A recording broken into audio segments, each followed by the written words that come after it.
Hello folks, today, not very briefly but traditionally, I will tell you thoroughly about the new Infernal Hordes in Diablo 4. How, what, and why it works, or conversely doesn't work. How Blizzard tried and what came of it. What is a myth and what is reality. That's it for the introduction. New office here. Don't forget to like and subscribe. Let's go guys. The Infernal Horde is one of the key endgame events in Diablo 4. The point of the event is to repel monster attacks, and after all the waves, you can fight Bartuk, introduced in Season 10, and if you don't have enough ether to summon him, then with the council, after which comes the main reward. But let's take things in order. First, the compasses, which open the horde when you right-click on them, come in 3 types, 6, 8, and 10 waves. Compasses start dropping after Torment 1 difficulty.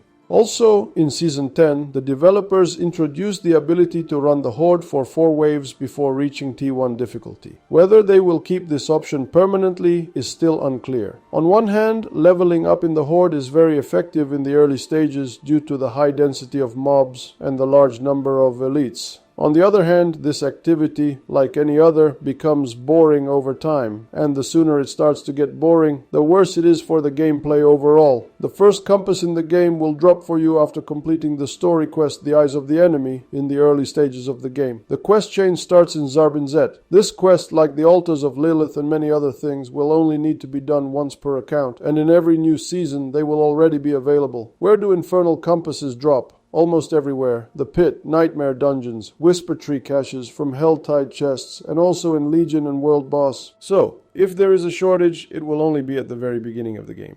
As I said above, you open the compass with a right click and then teleport to the event zone by opening the world map. Horde level always matches the world level. Inside, you will face the number of waves indicated on the sigil. Compasses with 6 waves are not welcome in random parties due to the small amount of ether dropped in 6 waves. If you are farming the Season 10 unique Chaos Armor, then the desirable amount of ether is 1000, because summoning Bartuk for a guaranteed Chaos Armor piece costs 666 ether, and the chest for 400 ether also sometimes contains Chaos Armor. Let me remind you, we are guaranteed to get a Chaos Armor piece from Bartuk on T3 and above. But 10 waves almost always allow you to collect 800 plus ether. 8 waves allow you to collect 666 plus in most cases. There is a video about the most effective ways to farm Chaos Armor per hour.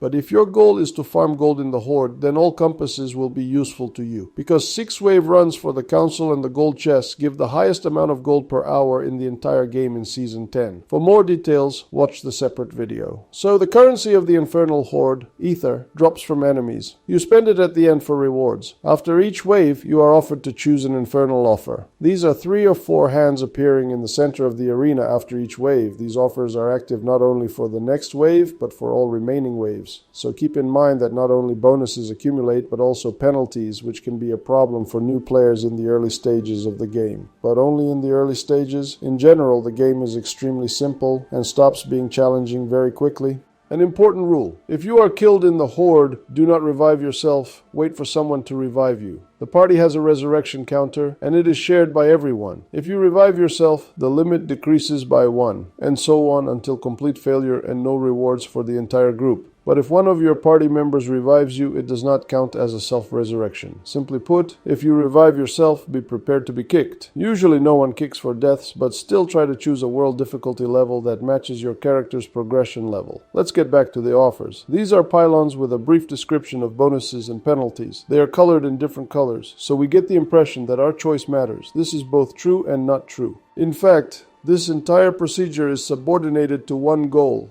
to balance your ether level within a certain range while creating the illusion of significance in your choice. For example, in general, without considering the purple offers, from a 10-wave Horde, you should have between 700 and 1000 ether. It was like this before this season, it is like this now, and it will be like this after. The overall game balance requires it. Understood? Of course not. So I'll repeat it a bit differently.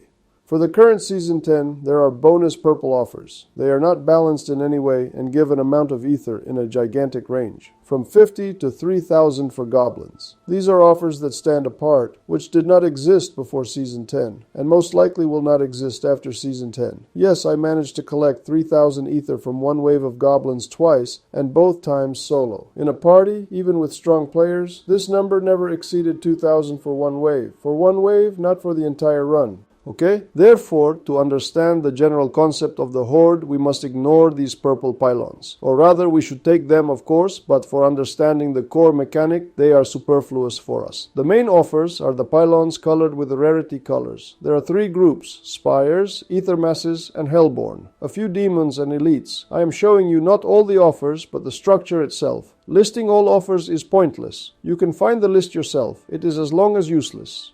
The essence of the first strategy is not to click on the legendary colored offer in every wave, but to accumulate one specific pre-selected type of bonus from wave to wave.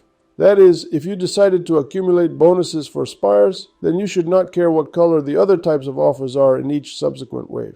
You accumulate bonuses for Spires regardless of the color of other proposals. Similarly, if you are accumulating a bonus for Ether Masses, you choose them every wave, not by color, but simply by the fact that it is a bonus to masses. The same with Hellborn. But now, in Season 10, it feels like they were nerfed. Before, they were the most profitable in the Horde. Next season, if the developers can't be bothered, something else will be more profitable than the other bonuses. Conditionally more profitable. This is one strategy. You accumulate a bonus for something specific, but the activities that appear in the flashing circles are different, not the ones you need. Randomness works here. The very randomness that smooths out large fluctuations. But you can just choose everything with a legendary color, no matter what the bonus is for. Yes, of course, that's exactly what the vast majority of players do. But in the end, you end up with plus-minus the same amount of ether as with the first option. Third option, click on everything without looking. Yes, exactly like that. Ignoring the color and the name of the bonus, just click. Plus minus, the result in ether will be the same as in the previous 2 cases. But still a little lower. Lower because, well, in this particular season they nerfed the Hellborn. So it all comes down to not what we should choose, but what we don't need to choose. Right now it's the Hellborn. Later it will be something else. In the last and previous seasons we didn't choose Spires. They are still awful. Not in terms of ether, that's been adjusted now, but in concept. To kill a Spire, you must not kill the Spire. It is invulnerable. You need to stop attacking, wait for the mobs to enter the area of its effect, marked by a circle around the Spire, and only then kill the mobs inside that circle, then the Spire will die. An extremely counterintuitive and pathetic concept that has existed since the game's release. So I have a Hydra, it kills everyone in its line of sight, and while it lives for its 10 seconds, it will kill all the mobs on the map where they are. Or Chain Lightning, no difference, it kills absolutely everyone who is on the map. And after them, there will be no one to lure into the circle with the Spire. And if there are 3 or 4 Spires on the map, that's why players hate Spires. And what does Blizzard do? They simply increase the radius of this circle. They improve the patheticness. But thanks for that much. Yes, what was I talking about?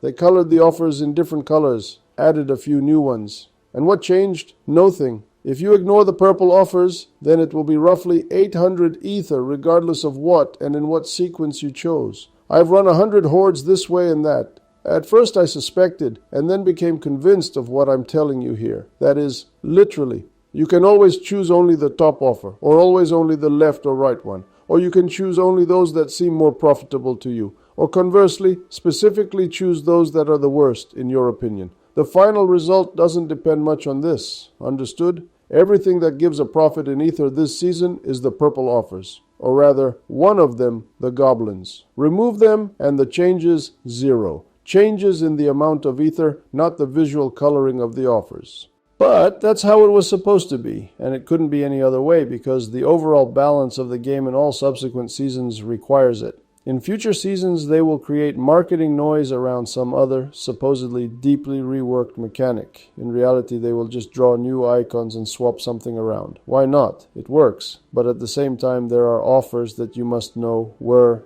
there are only a few of them. The first one, mega useful during the first waves. After the midpoint, its value drops sharply. The Exalted Hordes speeds up the start of the Ether event.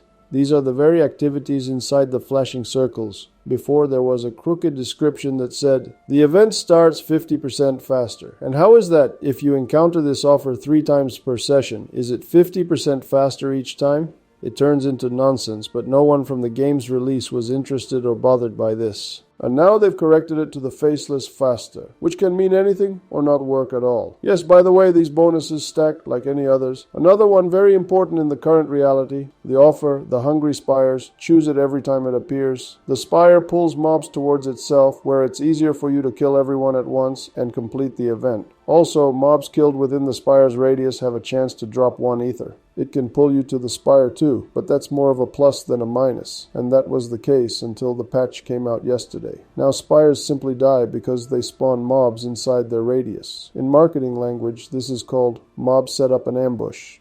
Now in the game, all offers without exception are just average multicolored decorations. Click any quickly. While you are like choosing a bonus, you are just wasting time. So there you have it. But finally, you've passed all the waves, and if you've collected 666 plus ether, then in Season 10, I recommend choosing Bartuk. If you didn't collect enough, or are watching this video when and if Bartuk is already gone, then choose the Council. The difference is that from Bartuk after T3, there is a 100% chance to drop seasonal chaos armor, plus all sorts of trash. And from the Council, it's just all sorts of trash, although there is a small chance to get chaos armor. Initially, in the Horde, the tempering reset scroll is also useful for us. Describing the Council and Bartuk is pointless. They are just as toothless and extremely simplified enemies as all the others. They only pose a threat during the leveling stage. Bartuk drops approximately 7,000 Obdusite plus 65 to 70 ether. After T3, he guarantees 1 chaos armor. He can also give 2. The Council gives a lot of trash as loot, but may drop chaos armor. After killing Bartuk or the Council, 3 chests appear.